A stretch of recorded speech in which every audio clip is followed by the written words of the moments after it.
بسم الله الرحمن الرحیم. واعتصموا بحبل الله جمیعا ولا تفرقوا.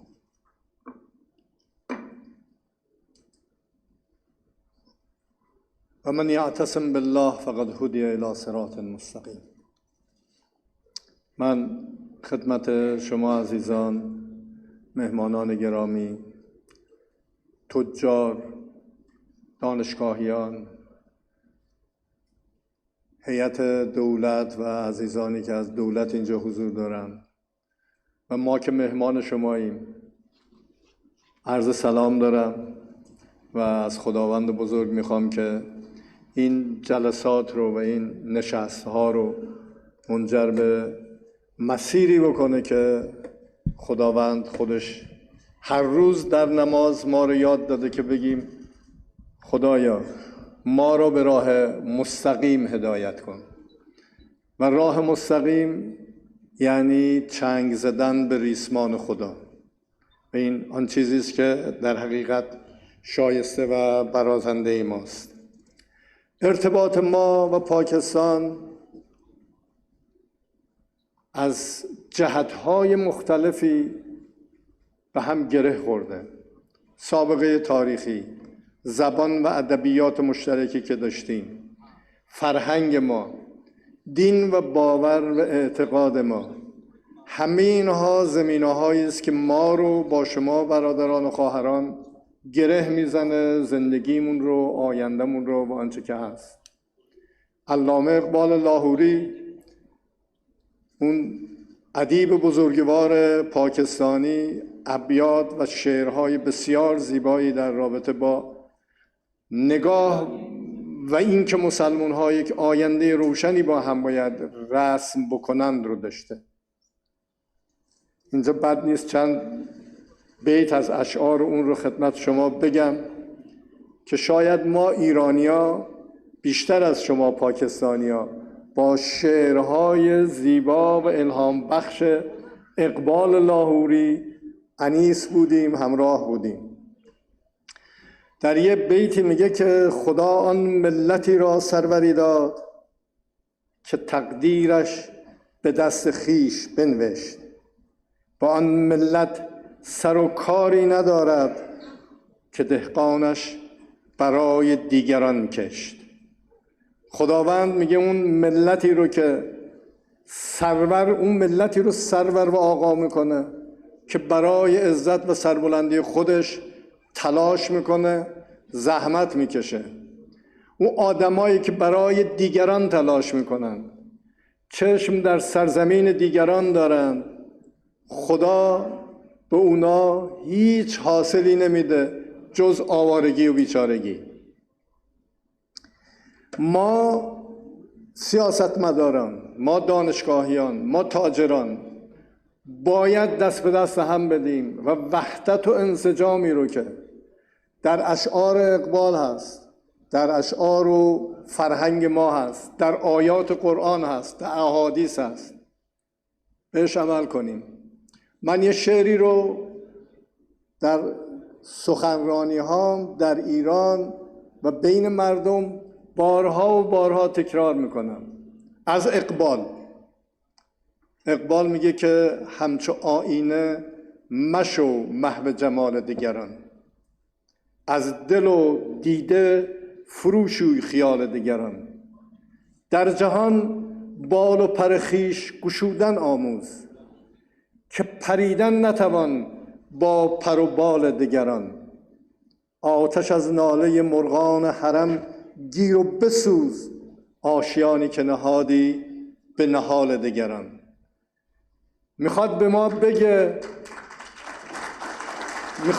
بگه اقبال عزیز که به جای اینکه چشم به بیگانگان بدوزیم، به جای اینکه خودمون رو محو جمال دیگران بکنیم، به داشته‌های خودمون، به توان و پتانسیل خودمون و به باورها و اعتقاد خودمون باید دل ببندیم. ما با بالهای خودمون میتونیم پرواز کنیم. با وابستگی به دیگران، با نگاه به دیگران به اون عزت و سربلندی نخواهیم رسید.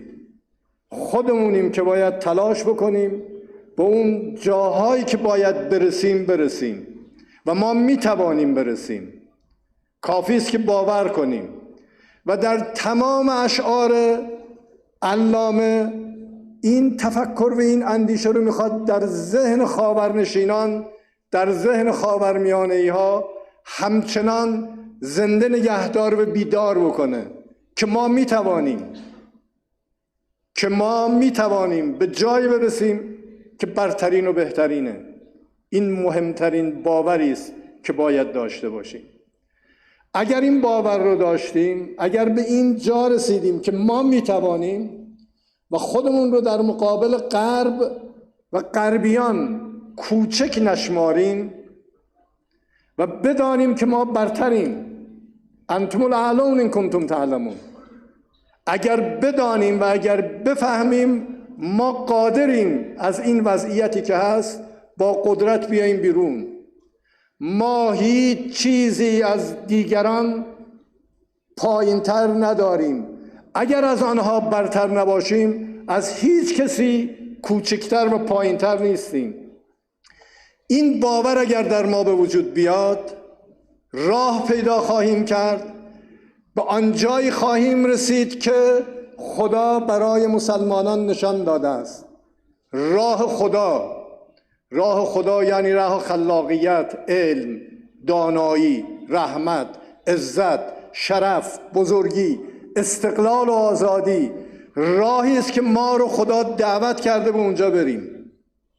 شما عزیزان اینجا و ما در ایران فرصت‌های زیادی برای کار کردن داریم. آینده جایی نیست که اونا واسه ما رسم کردند. آینده جایی است که ما مصممیم به طرفش قدم برداریم و ما در ایران مصممیم با شما برادران و خواهران پیمان و پیوند ببندیم که در تمام زمینه‌های ممکن دست به دست هم بدیم و به جایی برسیم که خدا رسم کرده. بهترین، ربی اعلی، ربی عظیم، ربی کریم، همه آن چیزی که خدا در مقابل ما قرار داده، الله اکبر، خدای ما بالاتره، راهی که ما میریم برتره. اگر این رو باور کنیم برای رفتن به اون جهت تلاش خواهیم کرد و خدا به ما کمک خواهد کرد. با تمام وجود به این پیام و به این حرف بنده معتقدم دست به دست هم بدیم هر مانعی رو میتونیم از سر راه خودمون برداریم و برای خودمون و برای مردممون و برای کشورهای اسلامی عزت و سربلندی و قدرت رو به ارمغان بیاریم. هو الله الذی خالق، بارئ، مصور، عزیز، جبار، متکبر. این خدایی است که ما هر روز در قرآن ازش نام میبریم. خلق کننده است، صورت بخش، کریم، رحیم، عزیز، پرقدرته و ما اون خدا رو عبادت میکنیم و ما و شما با هم اراده کنیم خواهیم توانست در تمام زمینه‌های ممکن، علمی، اقتصادی، فرهنگی، امنیتی، سیاسی، اجتماعی، طرحی نو در اندازیم. اینو ما میتوانیم با همدیگر رقم بزنیم. ما یک مرز مشترکی بالای 900 کیلومتر با همدیگه داریم. دریا رو داریم، هوا رو داریم، باورها و اعتقادهای مشترک و فرهنگ مشترک رو داریم. ما چرا نباید دست به دست هم بدیم و طرحی نو در نیندازیم؟ چرا ما نتونیم بهتر از دیگران بشیم؟ این نگاه به ما و شما ربط داره. اگر ما و شما اراده کنیم کاری خواهیم توانست بکنیم که دیگران در ذهنشون هم نگنجد. انشالله این جلسه شما، این مجمعی که شکل گرفته، با تعامل و همراهی با همدیگر تلاش خواهیم کرد. ما از نظر مقررات و قوانین و سیاست ها، شما از نظر تجارت، دانشگاهیان از نظر علمی، فرهنگی و هنری، نظامیان از نظر امنیتی و مسائل مختلف دیگه دنیای بهتری رو برای خودمون، برای پاکستان، برای ایران، برای جامعه اسلامی برمقام بیاریم. این شمایید و ما که اگر اراده کنیم خواهیم توانست آینده رو رقم بزنیم و آن چیزی رو درست کنیم که می‌خواهیم. امیدوارم که این نشست و این حضور باعث بشه که نگاه خودمون رو و رفتار خودمون رو با نگاه علامه اقبال لاهوری و با نگاه رسول خدا و با نگاه قرآن و کتاب و ائمه پیوند بزنیم و آینده‌ای بهتر از آنچه که هست بسازیم.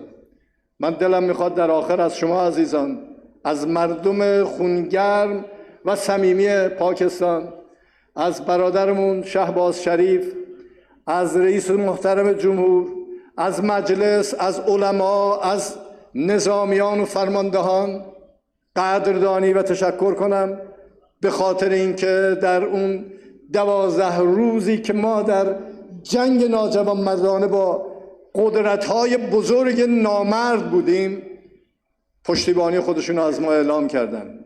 ما قدردان پشتیبانی و نگاه گرم و صمیمی مردم پاکستانیم. ما قدردانیم و احساس می‌کردیم که در دنیا مسلمانایی هستند که از مسلمان‌ها دفاع می‌کنند، تلاش می‌کنند که پشتیبان مسلمان‌ها باشند. ما و شما وظیفمونه از مردم ستمدیده غزه، فلسطین، لبنان، سوریه و از تمام مسلمان‌ها در تمام نقاط دنیا در کشمیر دفاع کنیم، از مظلومیتشون دفاع کنیم، از جنایت‌ها و سوء رفتارهایی که اینها دارند و زن و کودک و پیر و جوان و مریض رو گشنه و تشنه نگه می‌دارند و اجازه نمیدن دارو به اونا برسه، به وحشی ترین نوع ممکن در دنیا اونها رو وادار میکنن زندگیشون از دست بده. ما باید مدافع مسلمان ها باشیم، مدافع انسانیت، مدافع حق، مدافع عدالت باشیم. هیچ دینی، هیچ انسان آزاده‌ای در ذهن و باور خود نمیپذیرد که انسانهای بیگناه رو، بچه ها رو بخواد کاری بکنن که از گرسنگی و تشنگی و بیماری جان خودشون از دست بدن. و این نامردای به ظاهر متمدن و به ظاهر دموکراسی و به ظاهر حقوق بشر دارن کارهایی میکنن که هر بیننده ای رو باور و ذهنش رو به خشم میاره و تنفر در وجود انسان ایجاد میکنه که آیا اینا انسانند؟ این سازمان های حقوق بشری هستند؟ در مقابل دیدگان اونها این بلا رو سر زن بچه مردم، کودک مردم میارن و دم نمیزنن. میشه اینا رو قبول کرد؟ شرمشون باد. من از شما عزیزان تشکر میکنم. امیدوارم که با وحدت و انسجام و همدلی و همراهی کاری بکنیم که به قدرت و اعتبار جوامع اسلامی و مردم خودمون به جای برسونیم مردم و خودمون رو که نیاز به این نباشه نگاه کنیم به غربی‌ها و فکر کنیم اونا برترند و ما باید همیشه دنبال رو باشیم. شاد و سربلند و پیروز باشید انشاءالله. و السلام علیکم و رحمت الله و برکاته.